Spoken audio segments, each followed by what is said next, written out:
ಎಲ್ಲರಿಗೂ ನಮಸ್ಕಾರ ಸ್ನೇಹಿತರೆ, ವೆಲ್ಕಮ್ ಟು ಅವರ್ ಚಾನಲ್. ಮೊದಲನೇದಾಗಿ ಎಲ್ರಿಗೂ ಶ್ರೀರಾಮನವಮಿ ಹಬ್ಬದ ಶುಭಾಶಯಗಳು. ನೀವೆಲ್ಲರೂ ಹೇಗೆ ಆಚರಣೆ ಮಾಡ್ಕೊಂಡ್ರಿ ಏನು ಅನ್ನೋದು ಕಮೆಂಟ್ ಬಾಕ್ಸಲ್ಲಿ ತಿಳಿಸಿ.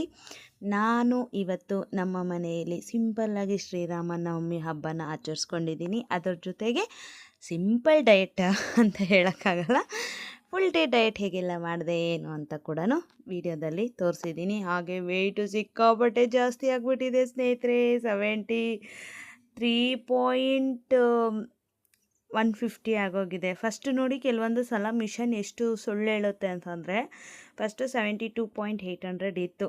ಮತ್ತೆ ವೆಯ್ಟ್ ಚೆಕ್ ಮಾಡಿದಾಗ ಏನಾಯಿತು ಅಂತಂದರೆ ನೋಡಿ 73.150. ಈ ವೆಯ್ಟ್ ಯಾಕೆ ಜಾಸ್ತಿ ಆಗಿದೆ ಅಂತ ನಾನು ನಿಮ್ಗೆ ನೆನ್ನೆನೇ ಹೇಳಿದ್ನಲ್ವಾ. ನನಗೆ ವರ್ಕೌಟ್ ಮಾಡಿದ್ರೆ ತುಂಬ ಅಂದರೆ ತುಂಬಾ ವೆಯ್ಟ್ ಗೈನ್ ಆಗೋ ಫೀಲೇ ಇದೆ ಸ್ನೇಹಿತರೆ. ನಾನು ಸುಮಾರು ಸಲ ಮಾಡಿಬಿಟ್ಟಿದ್ದೀನಿ, ವಾರ ಮಾಡಿದ್ದೀನಿ, ಒಂದು 3-4 ದಿವಸಕ್ಕೇ ತುಂಬ ವೆಯ್ಟ್ ಗೈನ್ ಆಗೋ ಥರನೇ ಆಗುತ್ತೆ. ಅದು ಯಾಕೆ ಅಂತ ಗೊತ್ತಿಲ್ಲ, ಅದು ನನ್ನ ವಿಷಯದಲ್ಲಿ ಏನು ಅಂತ ಗೊತ್ತಿಲ್ಲ ಸ್ನೇಹಿತರೆ. ತುಂಬ ವೀಡಿಯೋಸ್ ಎಲ್ಲ ನೋಡಿ ತುಂಬ ಮೋಟಿವ್ ಆಗಿಬಿಡ್ತೀನಿ. ಓಕೆ, ಈ ಥರ ಎಕ್ಸಸೈಸಸ್ ಎಲ್ಲ ಮಾಡಿದ್ರೆ ಚೆನ್ನಾಗಿದಾಗುತ್ತೆ ಅಂತ. ಅದನ್ನು ಆಮೇಲೆ ಹೇಳ್ತೀನಿ. ನನ್ನ ಮಗ ನೋಡಿ ನನಗೋಸ್ಕರ ಎಷ್ಟು ಪ್ರೀತಿಯಿಂದ, ಎಷ್ಟು ಸೂಪರಾಗಿ ಸೋಯಾ ಚಂಕ್ಸ್ದು ಡ್ರೈ ರೋಸ್ಟ್ ಥರ ಮಾಡಿಕೊಟ್ಟಿದ್ದಾನೆ. ಅವ್ರಿಗೆ ಪಲಾವ್ ಮಾಡಿಕೊಟ್ಟಿದ್ದೆ ನಾನು ಬೆಳಗ್ಗೆ, ಅವ್ರಿಗೆ ಸೋಯಾ ಚಂಕ್ಸ್ ಹಾಕಿ. ಇನ್ನು ನಾನು ಬ್ರೇಕ್ಫಾಸ್ಟ್ಗೆ ಅದನ್ನು ತೊಗೊಳ್ಳೋಣ ಅಂತ ನಾನು ಸಪ್ರೇಟ್ ಎತ್ತಿಟ್ಟಿದ್ದೆ. ಇವತ್ತು ಹಬ್ಬ ಬೇರೆ, ಅದರಲ್ಲಿ 2 ಬ್ಲೌಸ್ ಬೇರೆ ಹೊಲಿಬೇಕಿತ್ತು. ಸೊ ಹಾಗಾಗಿ ಫಸ್ಟ್ ಬ್ಲೌಸಸ್ ಎಲ್ಲ ಸ್ಟಿಚ್ ಮಾಡಿಬಿಟ್ಟು ಆಮೇಲೆ ಹಬ್ಬ ಮಾಡ್ಕೊಳ್ಳೋಣ ಅಂತಲೇ ಡಿಸೈಡ್ ಆಗಿದ್ದಿದ್ದು. ಸೊ ಹಂಗಾಗಿ ಮಕ್ಳಿಗೆ ಹೇಳ್ಬಿಟ್ಟಿದ್ದೆ, ಸಾಯಂಕಾಲಕ್ಕೆ ಪೂಜೆ ಮಾಡ್ಕೊಳ್ಳೋಣ, ಬೆಳಗ್ಗೆ ಫಸ್ಟ್ ಎಲ್ಲ ಕೆಲಸ ಮುಗಿಸ್ಕೊಳ್ಳೋಣ ಅಂತ ಅಂದ್ಬಿಟ್ಟು. ಸೊ ಇದರಲ್ಲಿ ಫುಲ್ ಎಲ್ಲನೂ ಇವತ್ತು ಅವನೇ ಮಾಡಿಕೊಟ್ಟಿದ್ದು ನನಗೆ. ಬ್ರೇಕ್ಫಾಸ್ಟ್ ಅಷ್ಟು ಸೂಪರಾಗಿ ಮಾಡಿದ್ದ, ಎಷ್ಟು ಚೆನ್ನಾಗಿತ್ತು ಗೊತ್ತಾ. ಸೊ ಅದೇ ಹೇಳಿದ್ನಲ್ವ, ಎಷ್ಟು ನೀಟಾಗಿ ಅದಕ್ಕೆ ಡೆಕೋರೇಷನ್ ಎಲ್ಲ ಮಾಡಿ ತೊಗೊಬಂದು ಕೊಟ್ಟ. ತುಂಬ ಖುಷಿಯಾಯಿತು. ಇನ್ನು ಇಲ್ಲಿ ಮುಂದಿನ ದಿನ ಮೊಳಕೆ ಕಾಳು ತಂದಿದ್ದೆ ಅಂಗಡಿಯಿಂದ. ಸೊ ಅದರದ್ದು ಸಲಾಡ್ ಮಾಡೋಣ ಅಂತಂದ್ಬಿಟ್ಟು, ಮಧ್ಯಾಹ್ನಕ್ಕೆ ತೊಗೊಳ್ಳೋಣ ಅಂತಂದ್ಬಿಟ್ಟು ತೊಗೊಂಡೆ ಸ್ನೇಹಿತರೆ. ನನಗೇನೋ ನಾಳೆ ಕೂಡ ವೆಯ್ಟು ಡೌಟೇ, ನಿಜ ಹೇಳ್ತಾ ಇದ್ದೀನಿ. ಯಾಕೆ ಅಂತಂದರೆ ಎಷ್ಟು ಕಮ್ಮಿ ಆಗಿದ್ದೆ ನಾನು. 72.900 ಇದ್ದಿದ್ದು 72.350 ಹೋಗಿದ್ದು ಒಂದೇ ದಿನದಲ್ಲಿ. ಅದೊಂದು 650, ಇದೊಂದು 150, 800 ಗ್ರಾಮ್ಸ್ ಒಂದೇ ದಿನದಲ್ಲಿ ಜಾಸ್ತಿ ಆಗಿದ್ದೀನಿ ಅಂದರೆ ನೀವು ಲೆಕ್ಕ ಹಾಕಿ. ನಿಜ ಪ್ರಾಮಿಸ್, ನಾನು ಲೇಟ್ ನೈಟ್ ಊಟ ಮಾಡಿದೆ, ಇಲ್ಲ ಅಂತಂದಿಲ್ಲ. ಬಟ್ ಡಯಟ್ ಅಂತೂ ಸೂಪರಾಗಿ ಮಾಡಿದ್ದೀನಿ. ಇವತ್ತು ಕೂಡ ಅಷ್ಟೇ, ಡಯಟ್ ತುಂಬ ಚೆನ್ನಾಗಿ ಮಾಡಿದ್ದೀನಿ. ಆದರೂ ನನಗೆ ವೆಯ್ಟ್ ಅನ್ನೋದು ನಾಳೆ ಕೂಡ ಸಿಕ್ಕಾಪಟ್ಟೆ ಜಾಸ್ತಿನೇ ಅನ್ನಿಸ್ತಾ ಇದೆ ಸ್ನೇಹಿತರೆ. ಯಾಕೆ ಏನು ಅಂತ ನನಗೂ ರೀಸನ್ ಗೊತ್ತಿಲ್ಲ. ನಾನು ಅದಕ್ಕೆ ವರ್ಕೌಟೇ ಮಾಡೋಕ್ಕೋಗಲ್ಲ. 1-2 ಡೇಸ್ ವರ್ಕೌಟ್ ಮಾಡಿದ್ದಕ್ಕೆ ನೋಡಿ ಈ ಥರ ಆಗೋಯ್ತು. ಸೊ ಹಾಗಾಗಿ ಪಾಪ ಇವತ್ತು ಹಂಗೂ ತುಂಬ ಸಿಸ್ಟರ್ಸ್ ಎಲ್ಲನೂ ಹಾಕಿದ್ರಿ, ಏನಂತ, ಅದು ನಂಬರ್ ಅಷ್ಟೇ, ನೀವು ಇದು ಮಾಡ್ಕೋಬೇಡಿ, ನಂಬರ್ ಬಗ್ಗೆ ಇದು ಮಾಡಬೇಡಿ, ವರ್ಕೌಟ್ ಅನ್ನೋದು ತುಂಬ ಒಳ್ಳೆಯದು, ಅದು ಇಂಚ್ ಲಾಸ್ ಮಾಡುತ್ತೆ ಅಂತಂದ್ಬಿಟ್ಟು. ನನಗೇನೋ ವೆಯ್ಟ್ ತುಂಬ ಗೇನ್ ಆಗ್ತಿದೆ. ಯಾಕೆ ಏನು, ಏನಾದರೂ ರೀಸನ್ ಗೊತ್ತಿದ್ದರೆ ಖಂಡಿತವಾಗ್ಲೂ ಕಮೆಂಟ್ ಬಾಕ್ಸಲ್ಲಿ ತಿಳಿಸಿ. ಸೊ ಇನ್ನೊಂದು ಏನು ಗೊತ್ತಾ, ನಾನು ಹಂಗಂತಲೇ ಫಸ್ಟಿಂದ ನಾನು ಡ್ರೈ ಫ್ರೂಟ್ಸ್ದು, ನಟ್ಸ್ದು, ಸೀಡ್ಸ್ದೆಲ್ಲನೂ ಇದು ಮಾಡ್ತಿದ್ನಲ್ಲ. ಎಲ್ಲ ಸಿಸ್ಟರ್ಸು ಅದನ್ನು ಕಮ್ಮಿ ಮಾಡಿ ಅಂತ ಅದನ್ನು ಕಮ್ಮಿ ಮಾಡಿ ಇದನ್ನೇನೇನೋ ತೊಗೊತಾ ಇದ್ರು ಕೂಡ ವೆಯ್ಟ್ ಲಾಸ್ ಆಗ್ತಾಯಿಲ್ಲ. ಯಾಕೆ ಅಂತ ಗೊತ್ತಿಲ್ಲ. ಸೊ ಇನ್ನು 5 ಡೇಸ್ ಆಗೋಯ್ತು, ಇವತ್ತು ಡೇ 5. ಇನ್ನು 6, 7 ಗ್ಯಾರಂಟಿ ಇಲ್ಲ. 73ಯಲ್ಲೇ ಕೂತಿದ್ದೀನಿ. ಸೊ ಓಕೆ, ಮತ್ತೆ ಮಂಡೆಯಿಂದ ಸಂಡೇವರೆಗೂ ಮಾಡೋಣ. ಅಟ್ಲೀಸ್ಟ್ ಅದರಲ್ಲಾದರೂ ನಾನು ಸೂಪರಾಗಿ ಇದು ಮಾಡಬೇಕು ಅಂದ್ಕೊಂಡೇ ಇದ್ದೀನಿ. ಒಂದು ವಾರ ನೋಡಿ ಚೆನ್ನಾಗಿ ಒಂದು 550 ಗ್ರಾಮ್ ಏನೋ ಕಮ್ಮಿ ಆಯಿತು. ಹಿಂದೆಯೇ ಒಂದೇ ದಿನದಲ್ಲಿ ನೋಡಿ ನನ್ನ ಬಾಡಿ ಹಂಗಿದೆ. ನಾನೇನು ಎರ್ರಾಬಿರಿ ತಿಂದ್ಬಿಟ್ಟು ಸಿಕ್ಕಾಪಟ್ಟೆ ತಿಂದು ಏನು ವೆಯ್ಟ್ ತರಿಸ್ಕೊಂಡಿಲ್ಲ ಸ್ನೇಹಿತರೆ. ಇದನ್ನು ನಾನು ಇವತ್ತು ವೀಡಿಯೋದಲ್ಲಿ ವೆಯ್ಟ್ ತೋರಿಸ್ತೀರಾ ಅಥವಾ ನಾಳೆನೂ ತೋರಿಸ್ತೀರಾ, ಒಂದೇ ಸಲ ಮಂಡೇನೂ ತೋರಿಸ್ಬೋದಿತ್ತು, ಇಲ್ಲ ಅಂತಂದಿಲ್ಲ. ನಾನು ಏನಕ್ಕೆ ಯಾವಾಗಲೂ ಇದ್ದಿದ್ದು ವೆಯ್ಟನ್ನು ಇದ್ದಿದ್ದ ಥರನೇ ತೋರಿಸ್ತೀನಿ ಅಂತಂದರೆ, ಕೆಲವೊಂದು ಸಲ ನಮಗೆ ಗೊತ್ತಿಲ್ಲದಿರೋಂಗೆ ನಮ್ಮ ಬಾಡಿ ಚೇಂಜಸ್ ಆಗ್ತಾ ಇರುತ್ತೆ. ಯಾವುದಕ್ಕೂ ಕೋಪ್ರೇಟ್ ಮಾಡೋದು ಇರೋವಂಥ ಟೈಮ್ ಕೂಡ ಇರುತ್ತೆ. ಮೇ ಬಿ ನನಗೆ ಇನ್ನೊಂದು ಮೇಯ್ನು ರೀಸನ್ ಹೇಳೋದು ಮರ್ತೋಗ್ಬಿಟ್ಟೆ. 2 ಡೇಸಿಂದ ನಿದ್ದೆನೇ ಬರ್ತಾಯಿಲ್ಲ. ಈ ಟೆನ್ಷನ್ಗೆ ವೆಯ್ಟ್ ಲಾಸ್ ಆಗ್ತಾಯಿಲ್ಲ ಅನ್ನೋ ಥಿಂಕ್ಗೆ ಏನೋ ಗೊತ್ತಿಲ್ಲ ನಿಜವಾಗ್ಲೂ. ಮೊನ್ನೆ ನಾನು ಹೇಳಿದ್ನಲ್ವ, ಅದಕ್ಕೆ ಮುಂಚೆ ಬಂದುಬಿಟ್ಟು 2:30 ಮೇಲಾಗಿತ್ತು, 3 ಆಗಿತ್ತು ಮಲ್ಗೋಷ್ಟ್ರೊಳಗಡೆ. ಆ್ಯಂಡ್ ನೆನ್ನೆ ಕೂಡ 2 ಗಂಟೆ ಆಗಿದೆ, ನಿದ್ದೆನೇ ಬಂದಿಲ್ಲ. ಅಮೃತಾರ್ಜನ್ ಹುಡುಕಿ ಹುಡುಕಿ ಹುಡುಕಿ ಕಣ್ಣಲ್ಲಿ ನೀರು ಹಾಕ್ಕೊಂಡಿದ್ದೀನಿ. ಅಷ್ಟೊತ್ತಲ್ಲಿ ಹುಡುಕಿ ತಲೆಗೆ ಸ್ವಲ್ಪ ಅಮೃತಾರ್ಜನ್ ಹಾಕ್ಕೊಂಡು ಆಮೇಲೆ ಮಲಗಿದ್ದೀನಿ. ಸೊ ಆ ಥರ ಆಗಿದೆ. ತುಂಬ ಬೇಜಾರಾಗ್ಬಿಟ್ಟಿದೆ. ನಿದ್ದೆ ತುಂಬ ಕೆಡ್ತಾಯಿದ್ದೀನಿ ಈ ನಡುವೆ, ಅಂದರೆ ಲೇಟ್ ನೈಟ್ ಆಗ್ತಾಯಿದೆ. ಹಂಗೂ ಡೇಯಲ್ಲೂ ಕೂಡ ಮಲಗ್ತಾ ಇಲ್ಲ ಸ್ನೇಹಿತರೆ. ಈ 3 ಡೇಸಿಂದ ನಾನು ಡೇಯಲ್ಲೂ ಕೂಡ ಮಲಗ್ತಾ ಇಲ್ಲ, ಆದರೂ ಯಾಕೋ ಗೊತ್ತಿಲ್ಲ.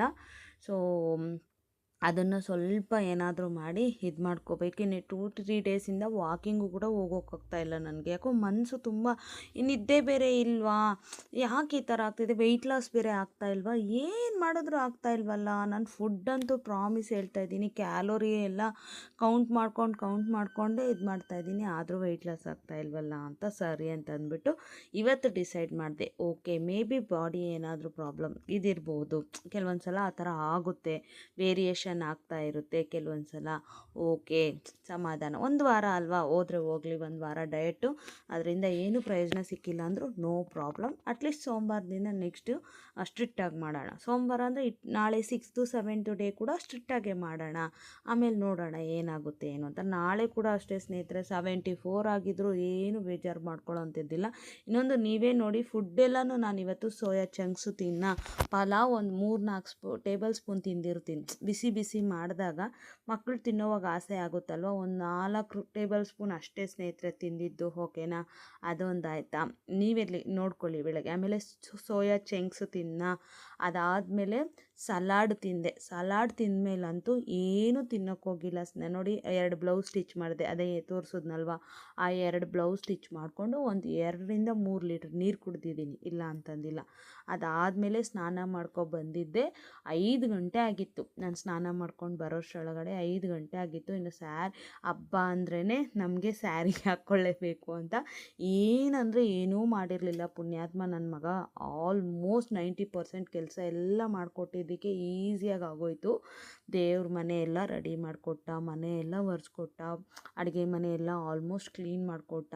ತುಂಬ ಹೆಲ್ಪ್ ಮಾಡಿದ್ದಕ್ಕೆ ನನಗೆ ಇವತ್ತು ತುಂಬ ಖುಷಿಯಾಗಿ, ತುಂಬ ಬೇಗನೂ ಕೂಡ ಆಗೋಯ್ತು. ಎಲ್ಲನೂ ತುಂಬ ಚೆನ್ನಾಗಿ ಆಗೋಯ್ತು ಬೇಗ ಹಬ್ಬ. ಪಟ ಅಂತ ನಾನು ಕೂಡ ಸ್ಯಾರಿ ಹಾಕ್ಕೊಂಡು ಸ್ನಾನ ಮಾಡ್ಕೊಂಡು ಬಂದವಳೆ. ಸ್ಯಾರಿ ಹಾಕ್ಕೊಂಡು ಮೊಸರು ಒಗ್ಗರಣೆ ಹಾಕಿದೆ, ಪಾನಕ ಮಾಡಿದೆ, ಹೆಸರುಬೇಳೆ ಮಾಡಿದೆ, ಅದೇ ಹೆಸರುಬೇಳೆ ಉಸ್ಲಿನ ಏನದು, ಕೋಸಂಬರಿ ಮಾಡಿದೆ. ಅದಾದಮೇಲೆ ಕಡಲೆಕಾಳು ಉಸ್ಲಿ, 4 ಐಟಮ್ ಪಟ ಅಂತ ರೆಡಿ ಮಾಡಿ, ಆಮೇಲೆ ದೇವ್ರ ಮನೆಯೆಲ್ಲ ಅವ್ನು ರೆಡಿ ಮಾಡಿಕೊಟ್ಟಿದ್ನಲ್ವ, ಪೂಜೆಗೆಲ್ಲ ಇದು ಮಾಡಿ, ಇದನ್ನೆಲ್ಲ ನಾನು ಒಂದು ಕಡೆ ಮಾಡ್ತಾಯಿದ್ರೆ ಮಗ ಪಾಪ ಒಂದು ಕಡೆ ಮಾಡಿಕೊಡ್ತಾ ಇದ್ದ. ಸೊ ತುಂಬ ಬ್ಯುಸಿ ಆಗಿತ್ತು. ಇನ್ನು ನೈಟ್ಗೆ ಪಾನಕ, ಮಜ್ಜಿಗೆ, ಅದಾದಮೇಲೆ ಕಡಲೆಕಾಳು ಉಸ್ಲಿ, ಹೆಸರುಬೇಳೆ ಕೋಸಂಬರಿಪ್ಪ, ಇಷ್ಟೇ ತೊಗೊಂಡಿದ್ದು. ಅದು ಇವತ್ತು ಏನು ಅಂಥದ್ದು ಏನೂ ತಿಂದಿಲ್ಲ ನಾನು. ಆದರೂ ಕೂಡ ನನ್ನ ವೆಯ್ಟು ನಾಳೆ ಜಾಸ್ತಿನೇ ಇದೆ ಅನ್ನೋ ಥರನೇ ಇದೆ. ನೋಡೋಣ. ಕೆಲವೊಂದು ಸಲ ಆಗುತ್ತೆ ಸ್ನೇಹಿತರೆ, ನನಗಂತೂ ಸಿಕ್ಕಾಪಟ್ಟೆ ಬೇಜಾರಾಗ್ಬಿಟ್ಟಿದೆ. ನನಗೆ ಈ ಥರ ವೆಯ್ಟ್ ಲಾಸ್ ಆಗದೆ ಇರೋದಕ್ಕೆ ಸುಮ್ಮನೆ ವೆಯ್ಟ್ ಲಾಸೇ ಬಿಟ್ಬಿಡೋಣ ಅನಿಸ್ಬಿಡುತ್ತೆ. ಆದರೂ ನಾನು ಬಿಡಲ್ಲ. ಏನೇ ಆಗಲಿ ಸ್ವಲ್ಪ ಆ ಕಡೆ ಈ ಕಡೆ ಆದರೂ ಕೂಡ ಸ್ವಲ್ಪ ಮಾಡೋಣ ಅನ್ನೋ ಥರನೇ ಇದೆ. ಇನ್ನು ನೆಕ್ಸ್ಟ್ ವೀಕಲ್ಲೂ ಬೇರೆ ಊರಿಗೆ ಹೋಗಬೇಕು. ಈ ನೆಕ್ಸ್ಟ್ ಮಂಡೇ ಅಲ್ಲ, ಅದರ ಆಚೆ ಮಂಡೇನೋ ಟ್ಯೂಸ್ಡೇನೋ ಊರಿಗೆ ಹೋಗಬೇಕು. ಅದೊಂದು ಭಯ ಆಗ್ಬಿಟ್ಟಿದೆ. ಇಷ್ಟೆಲ್ಲ ಕಷ್ಟಪಟ್ಟು ಇಳಿಸ್ಕೊಂಡಿರ್ತೀನಿ, ಮತ್ತೆ ಇದು ಮಾಡಬೇಕು ಅನ್ನೋ ಥರ. ಆದರೂ ನಾನು ವ್ಲಾಗುಗಳಂತೂ ಮಾಡ್ತೀನಿ ಸ್ನೇಹಿತರೆ, ವ್ಲಾಗು ವಿತ್ ಡಯಟು ಮಾಡ್ತಾ ಇರ್ತೀನಿ.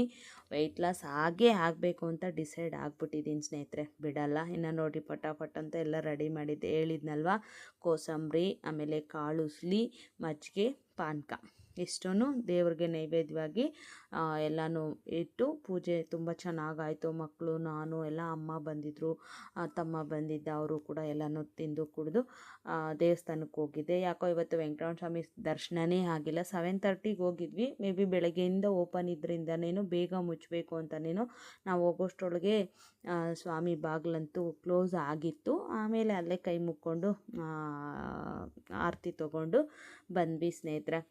ಈ ಥರ ಆಯಿತು. ಅದೇ ನಾನು ವೆಯ್ಟ್ ಲಾಸ್ ಬಗ್ಗೆ ಹೇಳ್ತಾನೆ ಇದ್ನಲ್ವ, ಯಾಕೆ ಆಗಲ್ಲ ಏನು ಅಂತ ನನಗೂ ಗೊತ್ತಾಗ್ತಾ ಇಲ್ಲ. ನನಗೆ ಗೊತ್ತಿರೋದು ನಾನು ಯಾವಾಗಲೂ ಹೇಳ್ತೀನಿ ನೋಡಿ, ಮೇಯ್ನ್ ನಿದ್ದೆ ಕೆಡಬಾರ್ದು, ಪ್ರಾಪರ್ ನಿದ್ದೆ ಇರಬೇಕು, ಪ್ರಾಪರಾಗಿ ನಿದ್ದೆ ಇರಬೇಕು ಅಂತ ಅಂದ್ಬಿಟ್ಟು ಪ್ರಾಪರಾಗಿ ನಿದ್ದೆ ಇಲ್ಲ ನಂದು. ಇನ್ನೊಂದು ಸ್ವಲ್ಪ ಆ್ಯಕ್ಟಿವ್ ಇಲ್ಲ ಬಾಡಿ, ಆ ಕಡೆ ಈ ಕಡೆ ಏನು ಕದಲ್ತಾ ಇಲ್ವಲ್ಲ, ವಾಕಿಂಗ್ ಗೀಕಿಂಗ್ ಏನೂ ಮಾಡಿಲ್ಲ ಈ 3 ಡೇಸಿಂದ. ಸೊ ಮೇ ಬಿ ಅದರಿಂದ ಕೂಡ ಇರಬಹುದು ಅನ್ನೋ ಥರನೇ ಇದೆ. ಅದಕ್ಕೆ ಇನ್ನು ನೋಡೋಣ. ನನಗೆ ಅದೇ ಭಯ, ಊರುಗಳಿಗೆ ಹೋಗ್ಬಿಟ್ರೆ ಅವರು ಕನ್ವಿನ್ಸ್ ಮಾಡಿಬಿಡ್ತಾರೆ, ಅದು ಇದು ತಿಂದ್ಬಿಡ್ತೀನಿ, ಎಲ್ಲರ ಜೊತೆ ಎದ್ಕೊಂಡು ತಿಂದ್ಬಿಡ್ತೀನಿ ಅನ್ನೋ ಭಯ. ಇಷ್ಟೆಲ್ಲ ಕಷ್ಟಪಟ್ಟು 1 ಕೆ ಜಿನೋ 2 ಕೆ ಜಿನೋ ಇಳಿಸಿರ್ತೀನಿ, ಮತ್ತೆ ಅದು ಜಾಸ್ತಿ ಬರೀ ನಂದು ಇದೇ ಆಗೋಗ್ಬಿಟ್ಟಿದೆ ಸ್ನೇಹಿತರೆ. ಈಗ ಒಂದು 1.5 ಇಯರಿಂದ ನೋಡ್ತಾ ಇದ್ದೀನಿ, 69 ಬಂದವಳು 68 300ವರೆಗೂ ಕೂಡ ಹೋಗಿದ್ದೆ. ಇನ್ನೇನು ಅದೋ ಇದೋ ಅಂತ 67 ನೋಡಬೇಕಾಗಿರೋಳು, ಅದು ಯಾವ ಟೈಮಿಗೆ ಬಿಟ್ನೋ ಆವಾಗಿಂದ ಟ್ರಿಪ್ಪರ್ಲಾಗ ಹಾಕಿ ಡಯಟ್ ಮಾಡು, 3 ಕೆ ಜಿ ಜಾಸ್ತಿ ಆಗು ಇಳಿಸು, 4 ಕೆ ಜಿ ಜಾಸ್ತಿ ಆಗು ಇಳಿಸು, 5 ಕೆ ಜಿ ಜಾಸ್ತಿ ಆಗು ಇಳಿಸು, ಇದೇ ಆಗೋಯ್ತು.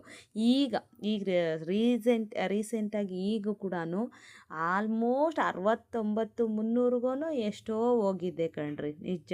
ಮತ್ತೆ ನೋಡಿ ಸ್ಟಾರ್ಟ್ ಆಯಿತು 70, ಕಣ್ಬಿಟ್ಟು ತೆಗೆದು ನೋಡೋಷ್ಟರೊಳಗೆ ಇವತ್ತು 73. ತುಂಬ ಬೇಜಾರಾಗ್ತಾಯಿದೆ. ಅದೇ ಕೆಲವೊಂದು ಸಲ ನಾವು ಏನೇ ಮಾಡಬೇಕು ಅಂತಂದ್ರೂ ತುಂಬ ಅಡೆತಡೆಗಳು ಜಾಸ್ತಿ ಇರುತ್ತೆ.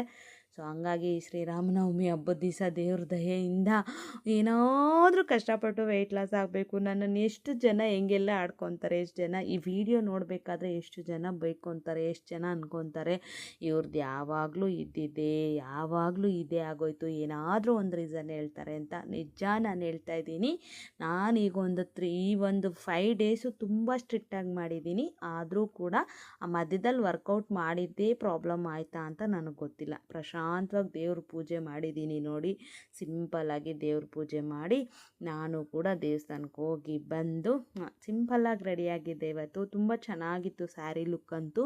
ಸಿಂಪಲ್ ಸ್ಯಾರೀಸ್ ಮಾತ್ರ ತುಂಬ ಚೆನ್ನಾಗಿ ಕಾಣಿಸುತ್ತೆ. ನನಗಂತೂ ಎಸ್ಪೆಷಲಿ ಸ್ಯಾರಿ ಲುಕ್ ಅನ್ನೋದು ತುಂಬ ಇಷ್ಟ. ನನಗೆ ಸ್ಯಾರಿ ಹಾಕ್ಕೊಳ್ಳೋದು ಕೂಡ ತುಂಬಾ ಇಷ್ಟ. ಒಂದಷ್ಟು ಫೋಟೋಸ್ ಎಲ್ಲ ಇಟ್ಕೊಂಡು ಡೇ ಅಂತೂ ಕಂಪ್ಲೀಟ್ ಮಾಡಿದ್ದೀನಿ ಸ್ನೇಹಿತರೆ. ಆವಾಗಲೇ ಹೇಳ್ದಂಗೆ ಇವತ್ತಿನ ಡಯಟು ಕೂಡ ಗೋವಿಂದ ಆಗಿದೆ. ಸ್ವಲ್ಪ ನಾಳೆ ವೆಯ್ಟ್ ನೋಡಿಕೊಂಡು ನಾಳೆ ಯಥಾ ಪ್ರಕಾರ ಸ್ವಲ್ಪ ಸ್ಯಾಟರ್ಡೆ ಸಂಡೇ ಅಲ್ವಾ, 2 ದಿವಸ ಆದಷ್ಟು ಟ್ರೈ ಮಾಡ್ತೀನಿ. ಡೇ 5 ಡೇ 6 ಆದಷ್ಟು ನೋಡಿ. ನನ್ನ ತಮ್ಮ ಕೂಡ ತುಂಬ ದಪ್ಪ ಆಗ್ಬಿಟ್ಟಿದ್ದಾನೆ ಪಾಪ. ಹೇಳ್ತಾನೆ ಇದ್ದೀನಿ ನೀನು ಸ್ಟಾರ್ಟ್ ಮಾಡು ಡಯಟು ಅಂತ. ಆಯಿತು ಮಾಡ್ತೀನಿ ಅಂತಿದ್ದಾನೆ, ಯಾವಾಗ ಮಾಡ್ತಾನೋ ಗೊತ್ತಿಲ್ಲ. ಸೊ ಇದಾಗಿತ್ತು ಇವತ್ತಿನ ಫುಲ್ ಡೇ ಡಯಟು. ನಾಳೆ ಸೂಪರಾಗಿರೋಂಥ ಡಯಟ್ ಜೊತೆ ಮತ್ತೆ ಸಿಗ್ತೀನಿ. ಬಾಯ್.